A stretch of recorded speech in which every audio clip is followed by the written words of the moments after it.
يا رسول الله سلام عليك يا رفيع الشان يا رفيع الشان يا رفيع الشان والدرج. استغفر الله العظيم وسلم البادية للرحي صاحب الراتب الحبيب المولى عبد الرحمن القاسم الشيخ علي بن عبد الله بارس بن ابراهيم شيخنا ووالدنا اجمعين.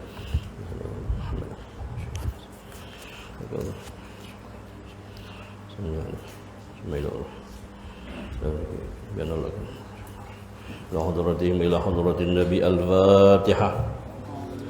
أعوذ بالله من الشيطان الرجيم. بسم الله الرحمن الرحيم. الحمد لله رب العالمين الرحمن الرحيم مالك يوم الدين إياك نعبد وإياك نستعين اهدنا الصراط المستقيم صراط الذين أنعمت عليهم غير المغضوب عليهم ولا الضالين آمين. لو أنزلنا هذا القرآن على جبل لرأيته خاشعا متصدعا من خشية الله وتلك الأمثال نضربها للناس لعلهم يتفكرون. والله الذي لا إله إلا هو عالم الغيب والشهادة هو الرحمن الرحيم. والله الذي لا إله إلا هو الملك القدوس السلام المؤمن المهيمن العزيز الجبار المتكبر سبحان الله عما يشركون. والله الخالق البارئ المصور له الأسماء الحسنى يسبح له ما في السماوات والأرض وهو العزيز الحكيم. أعوذ بالله السميع العليم من الشيطان الرجيم. أعوذ بالله السميع العليم من الشيطان الرجيم. أعوذ بالله السميع العليم من الشيطان الرجيم. أعوذ بكلمات الله التامات من شر ما خلق. أعوذ بكلمات الله التامات من شر ما خلق. أعوذ بكلمات الله التامات من شر ما خلق. بسم الله الذي لا يضر مع اسمه شيء بالأرض ولا بالسماء وهو السميع العليم. بسم الله الذي لا يضر مع اسمه شيء بالأرض ولا بالسماء وهو السميع العليم. بسم الله الذي لا يضر مع اسمه شيء بالأرض ولا بالسماء وهو السميع العليم. بسم الله الرحمن الرحيم ولا حول ولا قوة إلا بالله العلي العظيم. بسم الله الرحمن الرحيم ولا حول ولا قوة إلا بالله العلي العظيم. بسم الله الرحمن الرحيم ولا حول ولا قوة إلا بالله العلي العظيم. بسم الله الرحمن الرحيم ولا حول ولا قوة إلا بالله العلي العظيم. بسم الله الرحمن الرحيم ولا حول ولا قوة إلا بالله العلي العظيم. بسم الله الرحمن الرحيم ولا حول ولا قوة إلا بالله العلي العظيم. بسم الله الرحمن الرحيم ولا حول ولا قوة إلا بالله العلي العظيم.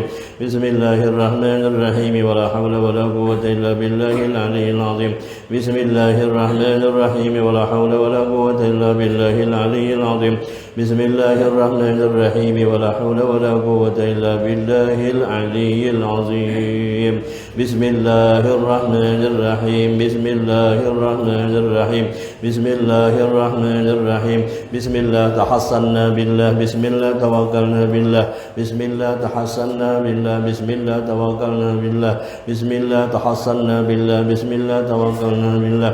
بسم الله آمنا بالله ومن يؤمن بالله لا خوف عليه. بسم الله آمنا بالله ومن يؤمن بالله لا خوف عليه. بسم الله آمنا بالله ومن يؤمن بالله لا خوف عليه. سبحان الله عز الله سبحان الله جل الله سبحان الله عز الله سبحان الله جل الله سبحان الله عز الله سبحان الله جل الله سبحان الله وبحمده سبحان الله العظيم. سبحان الله بحمده سبحان الله العظيم. سبحان الله بحمده سبحان الله العظيم. سبحان الله والحمد لله ولا إله إلا الله الله أكبر. سبحان الله الحمد لله ولا إله إلا الله الله أكبر. سبحان الله الحمد لله ولا إله إلا الله الله أكبر. سبحان الله والحمد لله ولا إله إلا الله والله أكبر. يا لطيفا بخلقه يا عليما بخلقه يا خبيرا بخلقه الطب بنا يا لطيفا